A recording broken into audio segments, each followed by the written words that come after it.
educativa la ponencia de Joco, pero indiscutiblemente para poder nacer en la era digital y para poder tener una empresa, una compañía, una pyme, como lo queramos llamar, desde el punto de vista 2.0 tenemos que existir. Y para poder existir legalmente tenemos que cumplir una serie de requisitos o de pasos o procedimientos legales, que es exactamente lo que venimos a presentar el día de hoy.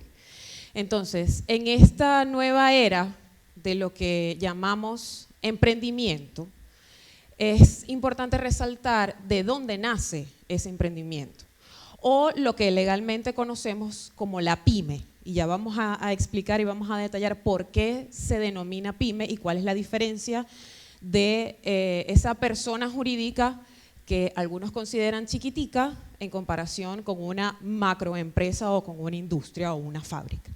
El hecho de que sea pequeña o de que nosotros la consideremos pequeña no les resta la importancia, y precisamente la pyme nace a través de esa innovación y esas ganas de atreverse a generar algo en función de salir de mi zona de confort, que fue lo que desató la ola de creación de pequeñas y medianas empresas, como lo fue hace 2 años. Todavía estamos viviendo ciertas secuelas de la pandemia.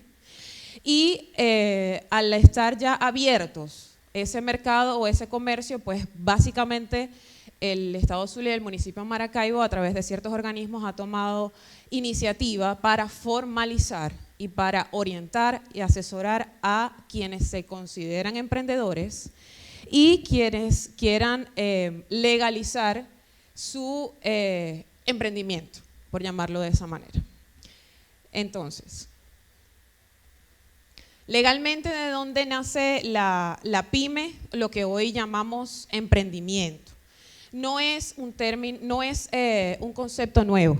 De hecho, desde el año 2001 el marco legal y el texto normativo es bastante extenso. Ha sufrido varias reformas y de hecho hay 2 leyes que desde el punto de vista jurídico se encuentran vigentes desde el año 2001, cuya reforma estuvo actualizada hasta el año 2014. Entonces, ¿hubo una ola de emprendimiento? Sí, es cierto. ¿Hubo regulaciones? Es cierto. ¿Hay normativa legal vigente un poco más actualizada? También es cierto, pero el comercio como tal, independientemente de su tamaño, por la actividad que se desarrolla, no es nuevo. ¿Qué son estas pymes? Son simplemente personas jurídicas. Es lo que nosotros en nuestro argot podemos conocer como una compañía o como una sociedad anónima. Esa es la denominación legal, independientemente del tamaño que tengan, independientemente del número de trabajadores, de si son 1, si son 2, de cómo muchas personas lo califican de que es un emprendimiento o es súper pequeño porque tiene mano de obra, muy entre comillas, poco calificada. Porque nació de la pandemia, donde mi mamá sabía hacer postres y le quedaban súper ricos los ponquecitos, entonces ella no estudió eso, ella no es chef, no tiene un certificado de un instituto culinario súper ultra internacional, y por eso su mano de obra puede ser poco calificada, pero no les resta el tamaño de lo que su emprendimiento o su pequeña empresa pueda llegar a ser. Entonces, esta persona jurídica puede estar catalogada o registrada dependiendo de cómo quisiéramos constituirla. Si quiero ser yo sola, porque yo considero, por ejemplo, que mi asesoría desde el punto de vista legal puedo manejarla de manera individual, entonces constituyo una firma personal o una firma unipersonal. Si tengo más socios, que puede ser 2, 3, etcétera, el número de socios que nosotros consideremos que quisiéramos incluir dentro de nuestra empresa, entonces la catalogaríamos como una compañía anónima o una sociedad anónima. Y por no ser algo nuevo, también tenemos otras figuras jurídicas que están un poco en desuso, pero que también son completamente legales, que son la sociedad de responsabilidad limitada o la sociedad en comandita por acciones. Esto es como nadar un poquito más en lo profundo. No necesitamos ahorita tener los detalles de esto, pero es importante para nosotros que sepan que existe, porque hemos tenido preguntas de preguntas en las que creemos y la experiencia nos ha dicho que no podemos subestimar a ninguna persona porque, como les digo, lo que consideramos pequeño se ha convertido en proyectos súper macro y tal vez lo que para algunos está en desuso es lo que más les convenga. Entonces, ¿cómo sé que mi emprendimiento está catalogado como pyme? Aquí es donde empieza el tema legal. Yo lo considero pequeño, otro lo considera grande. Según la legislación vigente, que es la del año 2014, una pequeña industria cuenta con una nómina promedio de 50 trabajadores y una facturación anual de hasta 200.000 unidades tributarias. Ustedes dirán, la mía es mucho más pequeña, no importa. Legalmente existen y legalmente están catalogados como una pequeña industria. Ahora, la mediana industria, su nómina puede ser de 51 trabajadores en adelante y con una facturación anual de hasta 201.000 unidades tributarias hasta 500.000 unidades tributarias. Vamos a tener la referencia del valor de la unidad tributaria conforme a una providencia administrativa emanada del CENIAT este año, en el que nos indica que es 0,40 bolívares por cada unidad tributaria. Entonces allí hacemos un cálculo matemático y sabemos si mis ingresos anuales están catalogados como pequeña o como mediana industria. Entonces, soy un microempresario, pero ¿qué es un microempresario? Conforme a las disposiciones de la Ley de Creación, Estímulo, Promoción y Desarrollo del Sistema Microfinanciero, que es una de las legislaciones del año 2001, que simplemente tuvo una sola publicación y que no tuvo reformas, lo define como la persona jurídica, que ya lo vimos en la lámina anterior, que puede ser una compañía anónima o una sociedad anónima o una firma unipersonal, con un número total no mayor de 10 trabajadores y que generan ventas anuales por hasta 9.000 unidades tributarias. Ahora, el Ejecutivo Nacional en el mes de agosto del año 2020 indicó que un microempresario sería aquellas cuyas ventas no superen 400 petros. Pero el SAREN, estamos en Venezuela, nosotros ya sabemos cómo se maneja el sistema, incluso legal en Venezuela, a través de su página web publicó que serían microempresarios quienes sobre su capital no supere 400 petros. Entonces, ustedes me van a preguntar, ajá, ¿y cómo sé yo cuál es mi capital? Si son las 9.000 unidades o son los 400 petros. La lógica simplemente nos indica que la legislación actual vigente o las disposiciones vigentes serían las más recientes. Por eso nuestra recomendación siempre va a estar inclinada a vamos a dejarnos llevar por lo que esté dispuesto en la actualidad, no nos vamos a dejar llevar por lo que diga una ley del año 2001 que ha sufrido X cantidad de evaluaciones con X cantidad de reconversiones y que por supuesto su unidad tributaria va a estar, valga la redundancia, devaluada y nos vamos a enfocar en los 400 petros. Eso es lo que está considerado actualmente como un microempresario. ¿Cómo nace legalmente esta pyme? Primero tengo que saber quiénes van a ser mis socios, en caso de que yo decida constituir una compañía o una sociedad anónimica. Chévere, ya yo sé que mis socios van a ser mis 2 hermanos y mi prima, que son quienes saben hacer los ponquecitos, y vamos a comprar los hornos y las batidoras. Perfecto. ¿Cómo lo voy a llamar? Bueno, a mí me gusta, no sé, Ricas Tortas, cualquier nombre. Ok, tengo perfecto, ya tengo el nombre, ya lo busqué, no hay ninguna otra rica torta en el sistema SAREN, que es el sistema que nos rige todo lo que tenga que ver con la constitución de las compañías a nivel mercantil. Chévere. ¿Cuánto va a durar mi compañía? Porque si me dejo llevar por lo que dice la gente, nada más puede durar 2 años. No. La duración del registro mercantil puede durar hasta tanto nosotros lo deseemos. Si nosotros queremos constituir una compañía y queremos verificar en 10 años si me da rentabilidad y en dado caso de que no lo dé, pues no sigo con ese registro mercantil, dispongo que va a ser de 10 años. Si quiero que sean 5, serán 5. Posteriormente podemos hacer una modificación y se puede ampliar esa duración, pero no es limitativa en el tiempo el lapso que nosotros queramos disponer. Ahora, ok, yo no sé cuánto tengo. Vamos a hacer un avalúo. Aquí nos va a ayudar la parte contable de saber cuáles son mis activos para definir cuál es mi capital. Pero aquí es donde entra la asesoría por parte de nosotros o por parte del CIACE más adelante, que ya Jesús le va a dar ciertos tips. Porque según las disposiciones actuales, mi capital no puede ser superior a 10.000 bolívares porque si no, no está considerado como una pyme. Entonces, mi contador me va a ayudar a que ese balance para la apertura no sea superior a esos 10.000 bolívares y más adelante, independientemente de cuáles sean mis ventas anuales, pues vemos cómo lo vamos resolviendo en el camino. Tengo que seleccionar unos miembros de mi junta directiva que van a ser los encargados de la administración y básicamente la disposición de mi compañía o de mi sociedad.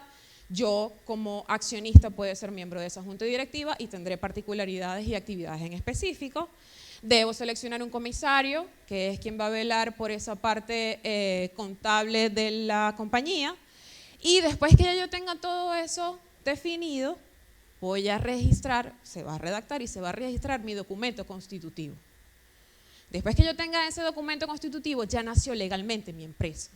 Ya yo tengo una denominación, tengo unos socios y ya yo de ahí en adelante puedo hacer las actividades de manera legal. Tengo que, con esa acta constitutiva, registrarlo ante los entes nacionales, regionales y municipales que me correspondan y empezar con el cumplimiento de mis deberes formales. Esto de los deberes formales es importante porque muchas empresas o personas jurídicas básicamente van en declive porque menosprecian y subestiman la declaración y el pago de esos deberes. Hemos tenido o nos hemos topado con diferentes compañías que nosotros las vemos muy grandes y muy sólidas y cuando nos damos cuenta, básicamente no tienen nada por arrastrar algo con lo que no estuvieron cumpliendo por cualquier cantidad de años. ¿Dónde puedo registrar una pyme? El registro mercantil, a través del sistema SAREN, o a través del SIACE, que es el Servicio Integrado de Atención a los Ciudadanos Emprendedores, o a través del Registro Nacional de Emprendedores. Voy a abrir un paréntesis acá. El Registro Nacional de Emprendedores fue una iniciativa, o sigue siendo una iniciativa a nivel nacional. El Registro Nacional de Emprendedores solamente te da la particularidad de poder optar de créditos o microcréditos por lo que ellos consideran emprendedores solamente por 2 años. ¿Ok? Después que se cumplen esos 2 años que se obtiene ese registro, ese certificado emitido por parte de ellos, en lo sucesivo ya tú eres una empresa común y corriente y ese beneficio para optar por esos créditos o microcréditos básicamente desaparece. Por eso es que nosotros escuchamos en la calle, solamente puedo ser emprendedor por 2 años. No puedes ser emprendedor por 2 años. Puedes ser emprendedor por cualquier cantidad de tiempo. El tema es cuáles son las ventajas que me da el Ejecutivo Nacional para ser emprendedor a través del Registro Nacional de Emprendedores. Una vez constituida y registrada una pyme, ¿qué debo hacer? Debo asistir a Salseniat para obtener mi RIF, debo inscribirme en el Seguro Social 3 días siguientes al inicio de mis actividades, debo inscribirme en el Fondo de Ahorro y Vivienda 30 días siguientes a la inscripción ante el registro mercantil y debo inscribirme ante el INSES 45 días siguientes a la inscripción 45 días siguientes a la inscripción del registro mercantil. Si nosotros no cumplimos con esto, empieza la falla. Es importante que esos lapsos los tengamos en cuenta porque después que despegas se siente como que te retrasa, que empiecen estos procedimientos básicamente administrativos y que tengas que desenfocarte de producir para solventar. Debo inscribirme ante el FONA, ya esto es un poco más considerado para la mediana empresa porque tengo que tener 50 trabajadores, son personas jurídicas que están dedicadas a la distribución, fabricación o importación de bebidas alcohólicas o tabaco. Debo inscribirme en el Fondo Nacional de Deporte, que es para las personas jurídicas con fines de lucro que tengan ganancias superiores a 20.000 unidades tributarias. Ya sabemos cómo vamos a hacer el cálculo. Debo inscribirme ante la LOCTI, siempre y cuando mis ingresos brutos anuales sean superiores a 150.000 veces el tipo de cambio de la moneda de mayor valor determinada por el Banco Central de Venezuela. Y debo inscribirme ante el CEDEMAT. Esto es para quienes se constituyen en el municipio de Maracaibo y esto es independiente de lo que considere como ingresos brutos anuales o no. Debo obtener mi registro de información municipal, debo obtener mi licencia, que en principio es temporal por 3 meses o permanente por 1 año, renovable por 1 año más. Y ustedes se van a preguntar, ¿y cuánto me cuesta? Porque también nos ha pasado, eso es muy caro. Yo no puedo constituir la compañía porque yo no tengo dinero para eso. Favorablemente para nosotros hay una providencia administrativa emanada del SAREN que a nivel de registro mercantil las excluye, siempre y cuando cuente con ese capital de 10.000 bolívares, las excluye de todos los gastos de derechos de registro. También hay muchos rumores de que es muy caro porque en efecto hubo una publicación de la reforma de la Ley de Registros y Notarías en las cuales se hace pública las tasas, los derechos y los aranceles que hay que pagar, pero básicamente estamos en el momento en el que lo podemos hacer. No obstante, a nivel del Estado Zulia, debemos pagar lo que se cataloga como timbre fiscal electrónico, que tiene un costo de 10 unidades de timbre fiscal del Estado Zulia, cuyo valor es 0.02 petros. ¿Qué debo pagar? Debo pagar impuestos sobre la renta, debo pagar el impuesto a las actividades económicas, debo pagar mis impuestos por inmuebles urbanos, debo pagar mis impuestos por propaganda y por publicidad y debo pagar mis servicios municipales. Ustedes están viendo esta pantalla. Esta pantalla está básicamente resumida lo que hemos venido hablando. Según el Ejecutivo Nacional, hay una exoneración del pago del impuesto sobre la renta 6 meses superada la pandemia. ¿Cuándo superamos la pandemia? ¿Ya superamos la pandemia? Pues legalmente no tenemos un texto normativo que indique que ya la pandemia está superada. Entonces debemos trabajar en función de que vamos a pagar el impuesto sobre la renta. También nos indica que las nuevas microempresas que se creen 3 meses luego de superada la pandemia no pagarán las tasas correspondientes al registro mercantil.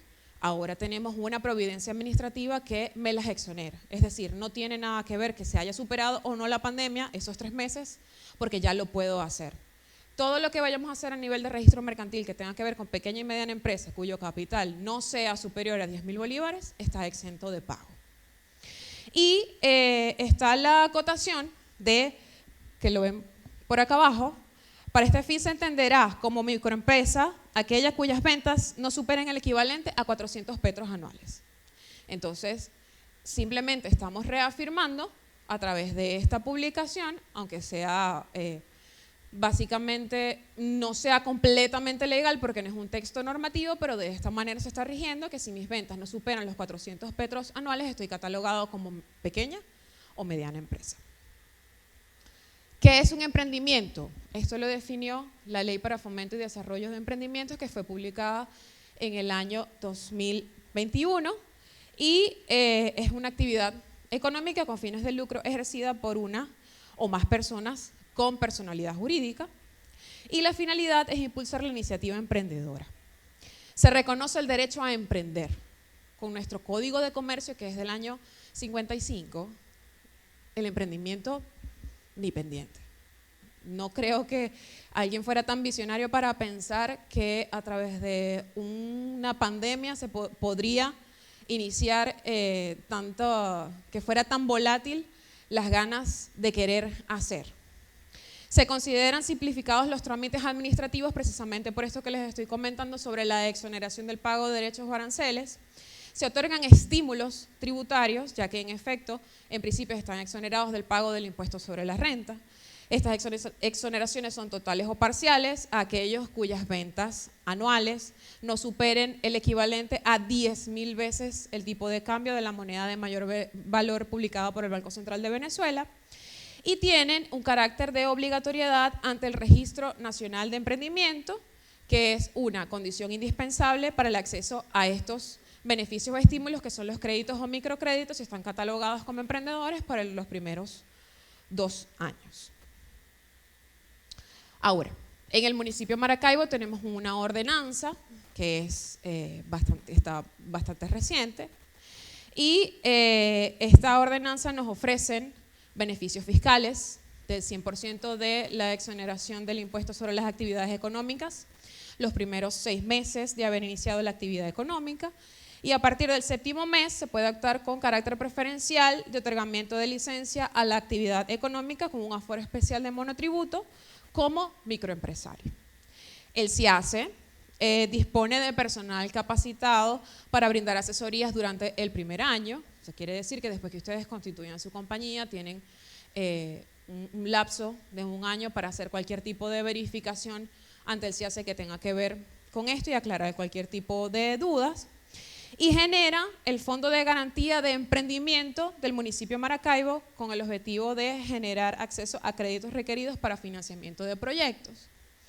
Y la ordenanza, ya para finalizar, promueve la generación de nuevos y mejores empleos, porque al final eso es todo lo que todos queremos, porque si no, no estuviéramos trabajando por nuestro emprendimiento y no estuviéramos trabajando en pro de eso. Favorece la consolidación de un nuevo modelo productivo, diversificado e innovador, y resguardan los derechos de los emprendedores sobre sus creaciones, sus innovaciones, sus marcas, sus denominaciones, sus lemas comerciales y sus productos. Sobre este tema de las marcas, las innovaciones y los lemas comerciales van a tener más detalles con María Rebeca, quien ya en unos minutitos va a estar con ustedes. Bueno, para continuar entonces con esta presentación, yo les voy a hablar de cómo se registra una marca en Venezuela. Y ya para entrar en materia vamos a revisar cuál es el concepto de marca.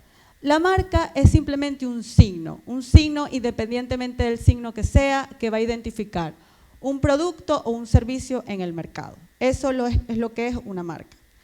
Ahora vamos a ver cuáles son estos tipos de signos o de marcas que se pueden registrar hoy en día en Venezuela.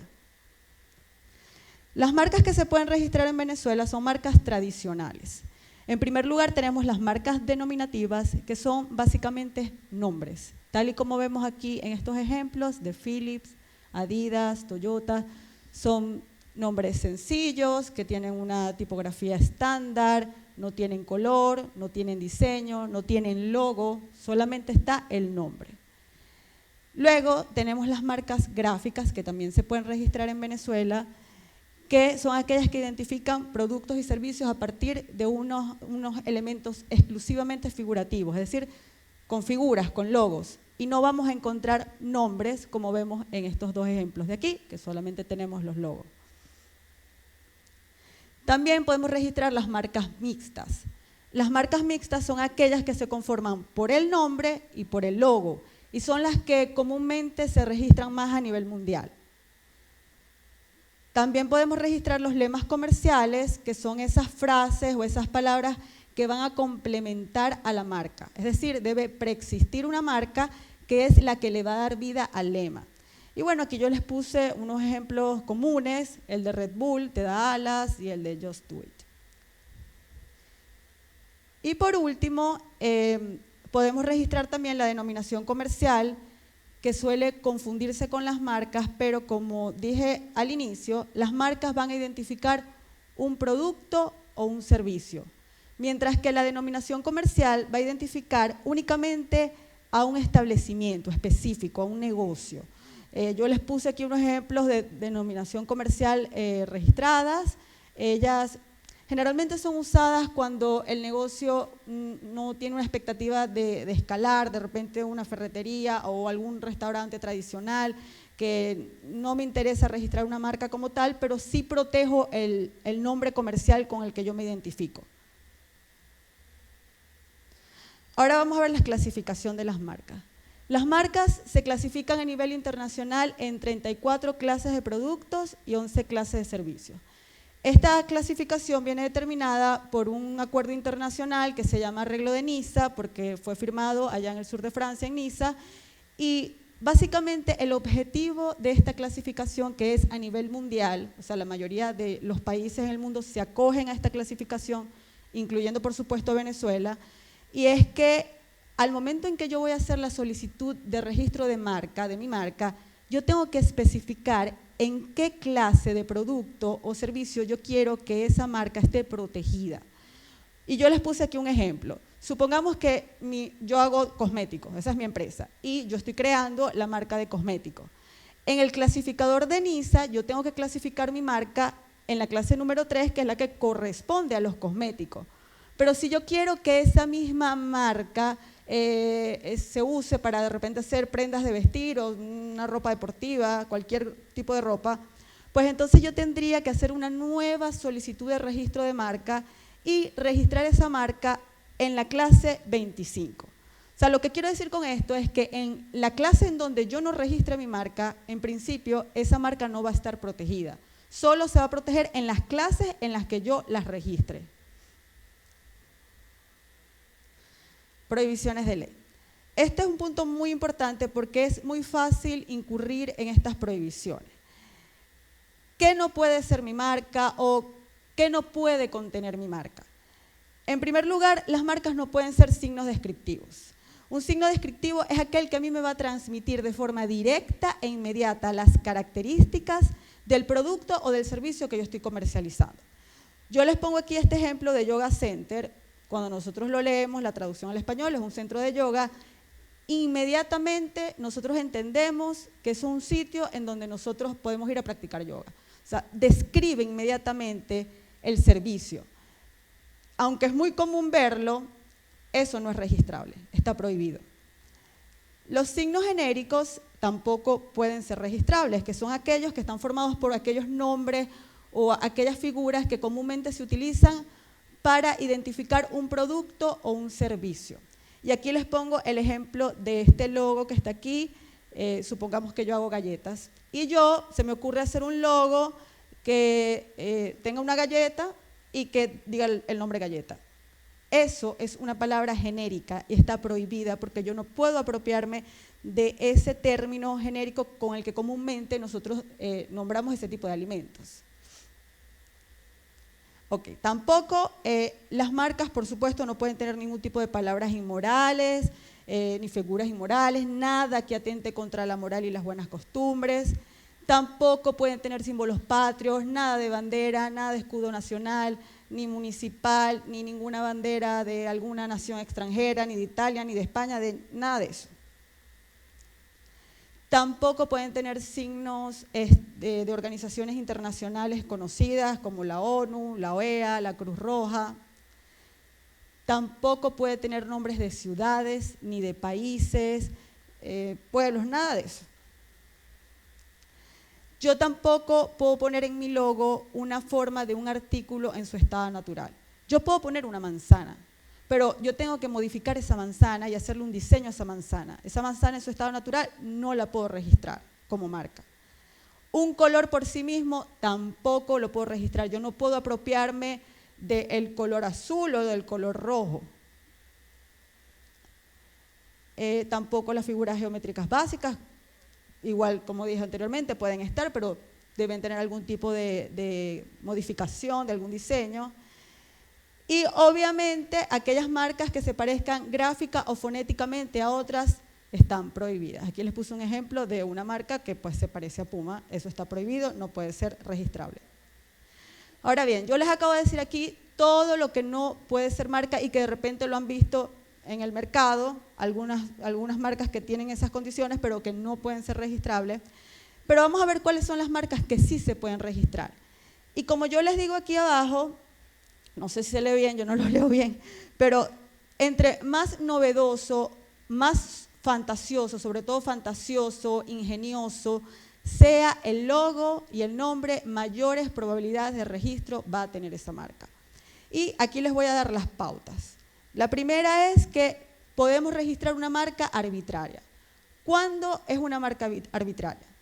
Cuando el signo tiene un significado real, existe la palabra, existe digamos, el dibujo, la figura, pero que no tiene ningún tipo de relación con el producto o con el servicio que se comercializa. Y el clásico ejemplo en este caso es el Apple. O sea, Apple significa manzana en inglés, el logo es una manzana, pero no vende manzana, vende computadoras, vende teléfono, no tiene absolutamente nada que ver. O sea, Apple se puede llamar cisne, se puede llamar lo que sea menos computadora. Entonces, este tipo de marca tiene altas probabilidades de ser registrada. También las marcas de fantasía, creo que estas son las que mayores probabilidades de registro tienen a nivel mundial, que son aquellos signos que no son reales, no existen las palabras, sino que son palabras creadas, son inventadas, son creadas para ser marcas, tal como es el caso de Pepsi y Kodak, que no tienen significado, probablemente son palabras compuestas, y de esa forma nacieron esos logos con esos nombres. Y por último, también podemos registrar las marcas evocativas. ¿Cuáles son las marcas evocativas? Son aquellas que hacen referencia de forma indirecta, no directa como las genéricas y las descriptivas, sino de forma indirecta, que sugieren una idea del producto o del servicio que yo estoy comercializando. Y aquí les pongo el caso de Nescafé. Cuando leemos, pues nosotros inmediatamente entendemos que se trata de un producto de café, pero no lo describe completamente. O sea, diferente fuera que Nescafé no se llamara Nescafé, sino Café Sabroso o el mejor café. Ya eso sería entonces descriptiva y genérica y estaría prohibido y no sería registrable. Con estas marcas evocativas tenemos que tener cuidado porque primero son débiles, son consideradas débiles, y segundo, existe una línea muy delgada entre ellas y las marcas que están prohibidas, las descriptivas y las genéricas. Ahora bien, ¿qué es el procedimiento de registro de marca? El procedimiento de registro de marca pues, es un procedimiento administrativo mediante el cual una persona, bien sea natural o una persona jurídica, pretende obtener derechos sobre una marca, un logo, una palabra, una figura, un lema, etc. ¿Ante qué organismo se registra una marca en Venezuela? Pues la Oficina de Marcas y Patente Oficial en Venezuela es el sistema, servicio autónomo de la propiedad intelectual, el SAPI, mejor conocido como SAPI, es el único ente administrativo encargado de registrar marcas. Yo les voy a explicar aquí brevemente el procedimiento, solo a efectos de que puedan conocer un poco las fases y sobre todo los tiempos que se toma registrar una marca. Primero deben saber dos cosas. La primera es que cualquier persona puede registrar su propia marca sin necesidad de estar asistido por un abogado o por un agente de propiedad intelectual. Cualquiera puede ir y hacer su registro. Sin embargo, la sugerencia siempre es estar asistido porque dentro del proceso pueden ocurrir incidencias, pueden ocurrir disputas legales, hay tecnicismo, hay lapsos procesales. Entonces, a los efectos de no perder tiempo y dinero, pues siempre es mejor estar asesorado por un especialista en la materia. Y la segunda cosa es que todo el procedimiento se realiza a través de la página web, el sistema WEPI del SAPI. Todo se hace a través de la página web. Entonces, bueno, la persona que esté interesada crea un usuario, una contraseña e ingresa al sistema. El primer paso importante y obligatorio es hacer una búsqueda. Yo necesito saber si esa marca que yo quiero registrar existe, si ese nombre ya existe. Entonces, yo tendría que hacer una búsqueda de antecedentes fonéticos, si se trata de un nombre, de una marca denominativa, como les nombré al principio, o unos antecedentes gráficos, si se trata de una marca figurativa o gráfica. Si la marca es mixta, pues entonces tengo que hacer el antecedente de las dos. Y lo mismo ocurre si se trata de un lema comercial o de una denominación comercial, y si tiene logo, por supuesto, tendría que hacer la búsqueda de los dos antecedentes también.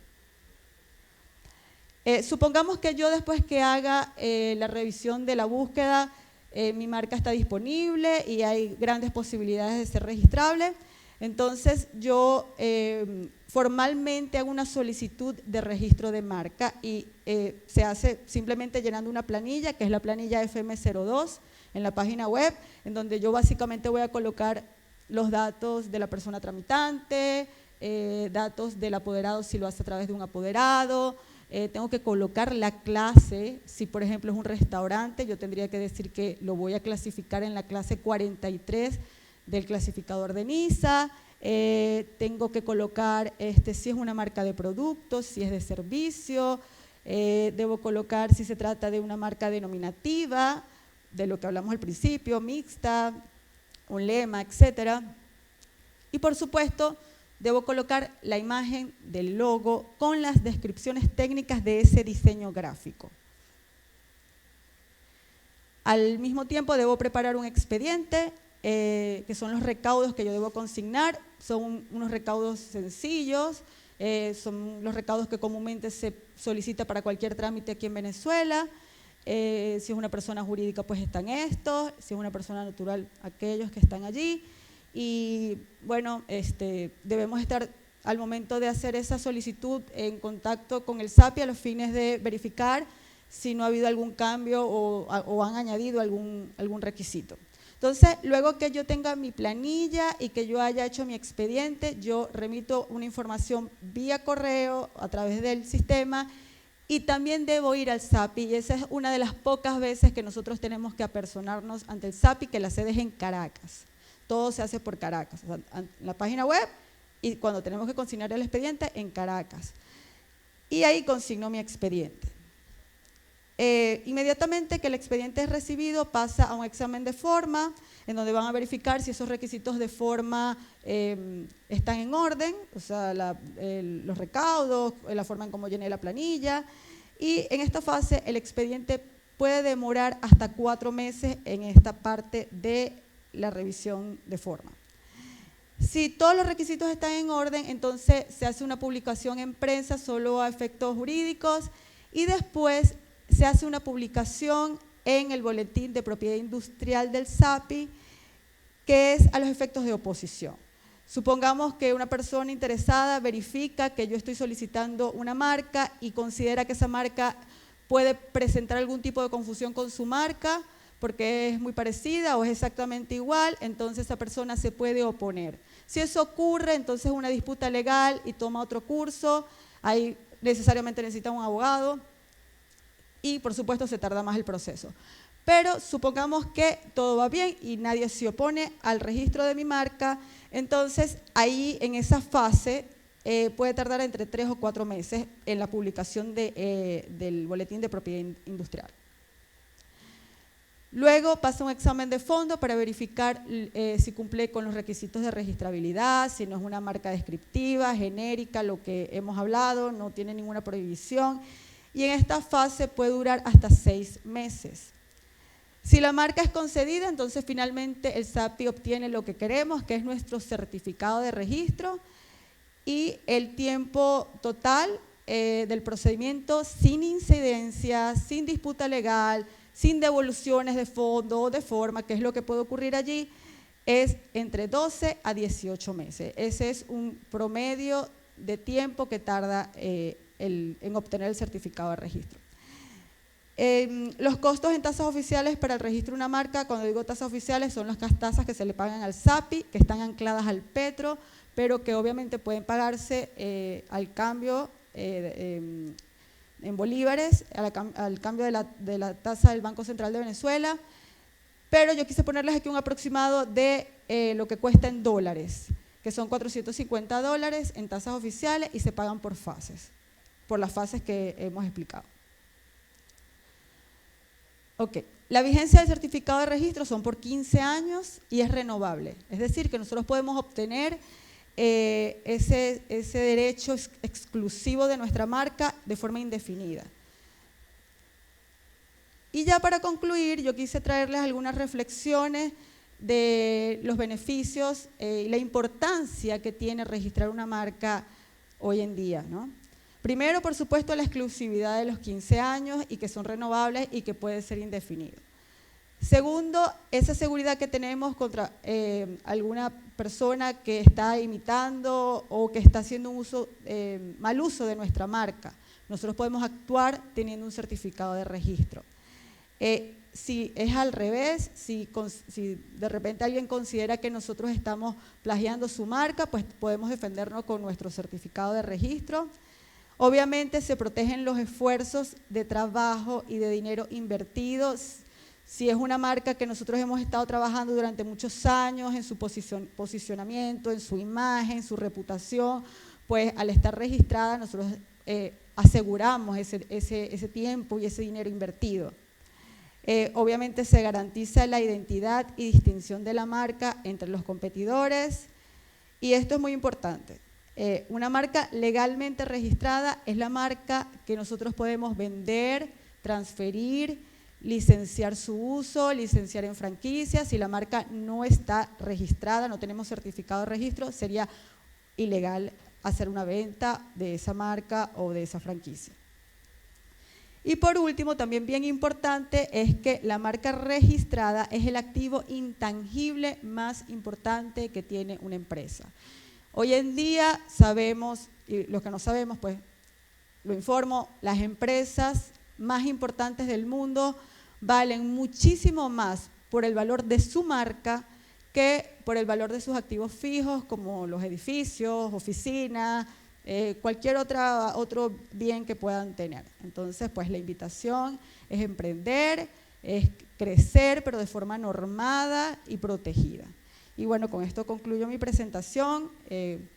Cualquier inquietud, estoy a la orden. Muchas gracias por su atención. Gracias.